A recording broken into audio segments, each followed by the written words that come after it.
ang ating pambansang bayani na si Gat Jose Rizal. Hindi matatawaran ng tapang sa pakikipaglaban para sa kasarinlan ng ating bansa.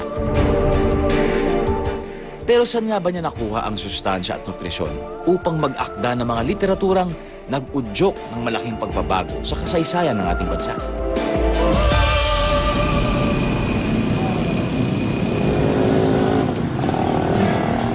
Ito ang Rizal Shrine dito sa Calamba, Laguna. Isa tong replika ng bahay kung saan mismo ipinanganak si Dr. Jose Rizal.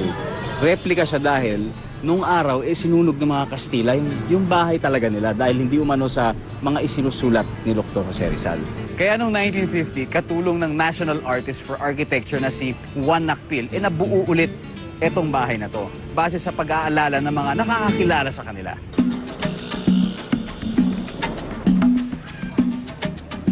Bali, ginawa na nilang museum itong dating tahanan nila Rizal.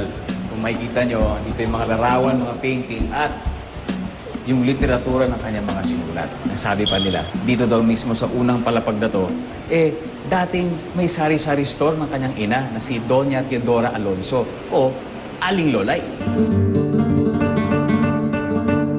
Ito yung dati nilang kusina. Dito siguro una nagkaroon ng interest si Jose sa kanyang hilig sa pagkain. At kung makikita nyo, andito yung replika ng mga dating kagamitan nila, kagaya ng mga gamit na yari sa kahoy, ito mga palayok, yan, ang dami. Siguro base sa mga lahat ng kagamitan na nandito, talaga masasabi kong magaling na cook talaga si Doña Lolay, o si Aling Lolay. Fried rice, karne, isda at gulay ang madalas ihain ni Teodora Alonso o Aling Lolay sa kanyang mga anak. Dahil sa kinalakihang masarap na kabataan, hindi maiwasan ni Rizal na magsulat din tungkol sa mga pagkaing natitikman o di kaya'y pinagsasaluhan ng mga Pilipino sa ibang bansa. Merong dalawang hapagkainan o tinatawag na komedor yung bahay na to. Dito, sa lugar na to, ito yung komedor na para sa pamilya lang. Kumbaga, exclusive para sa kanila. Ito naman yung para sa mga bisita. Mas malawak, mas malaki, mas marami makakaupo. Matatagpuan din daw sa kanilang hapagkainan ang iba-ibang masasarap at imported na pagkain. Katulad ng Chinese potatoes, European ham, Chinese sausages, French olive oil, pati mga imported na keso.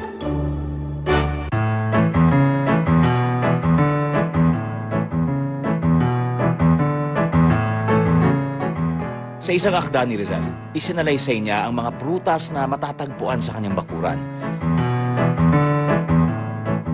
Katulad ng atis, santol, at sampalok.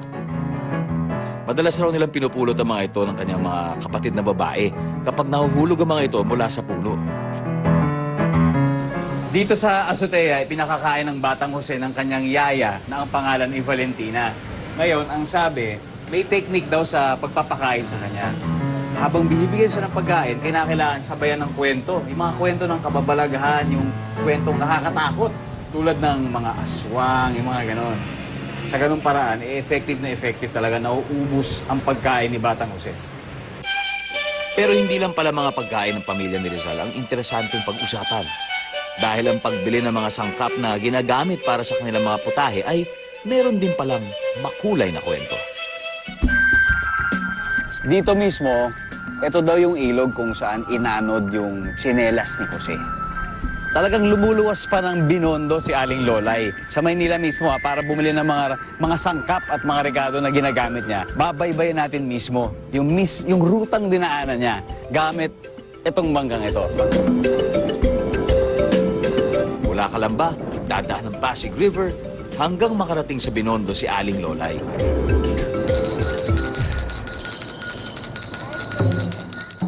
Noong mga panahong yon, may mga bell daw ang mga bawat tindahan sa Binondo upang maengganyo ang mga mamimili na pumasok sa loob.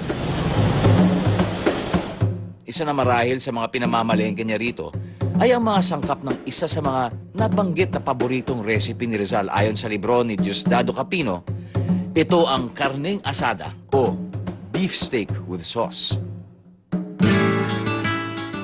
At para muli nating matikman ang paboritong putahe ni Rizal, Tutulungan tayo ni Ma'am Esther. Anak po ni Edmundo Lopez at apo sa tuhod ni Pasiano na kuya ni Jose Rizal. Yung mga ibang libro, ang favorite ay was Tinola and this Lutong Inche. Ngayon, may nagsulat about this karning asada. So, let's try and cook this. Ang mga sangkap ng karneng asada: beef, olive oil, dayap o lime juice, parsley, rice flour, asin, at patatas na maaaring gawing side dish. Bakit lean? Health conscious po ba kahit noong araw pa mga Rizal, particularly Dr. Jose Rizal? Una-una, malambot ang lean meat eh. Maya-maya pa, sinimulan na namin gawin ni Tita Esther ang marinade para sa ating karne.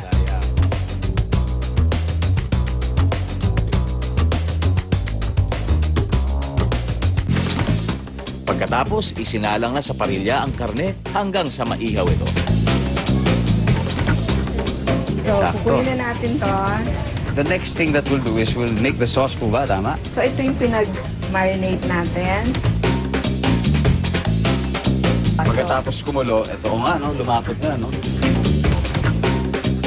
Bagay na bagay ito sa French fries. So, nagluto na tayo ng French fries. So, lagyan na lang natin on top ng sauce. So yan, ang asada, beef asada.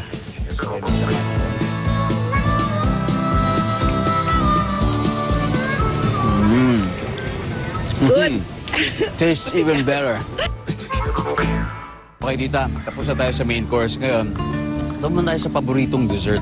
Ano po ba ang paboritong dessert ni Dr. Jose Rizal? Minatamis na santol. Ang mga sangkap naman sa minatamis na santol, binalatang santol na pinakuluan sa mainit na tubig, asukal, at hugas bigas o yung tubig na pinagbanlawan o pinanghugasan ng bigas. Ito na yung natalupa na santol. Bababad na natin to for 3 days. 3 days. After 3 days, slice natin. So ngayon, gagawa naman tayo ng syrup. Okay. Ito na. Ah! Wow. Tita, ubusin ko na po yung syrup. Sige. Oh, yun na. Ganun Mas lang matagal, kasimple. mas masarap kasi ma-absorb yung sweetness. So ito na po yung finished product. Ayan.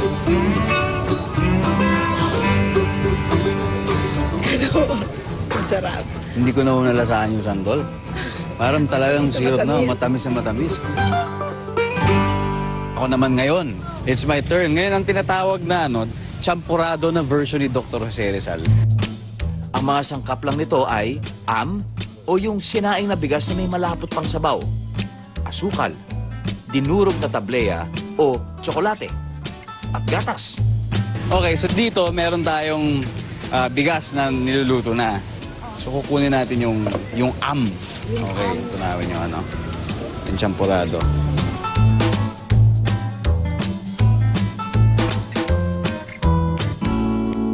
Galing mo pala magluto. Ay, hindi oh, ano lang to. Halo-halo. So, wala pang 3 minutes, nagawa na natin. My turn to It's your taste. turn. Champuradong Champurado, champurado.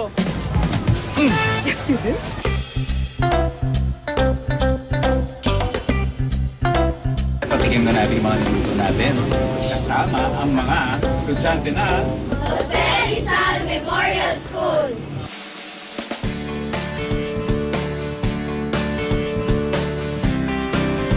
Sarap po, tama po yung pagkakalo. Tama lang po yung tamis, tsaka po yung lasang-lasa po. Sarap po. Kadalasan sa libro lang natin nakikilala si Rizal. Pero sa pamamagitan ng salo-salong ito, masarap isipin na pagdating pala sa pagkain, hindi siya nalalayo sa atin. Ang mga pagkain nagpapalakas at nagpatibay ng kanyang katawan at isipan, pinasarap rin ng pagmamahal ng kanyang pamilya.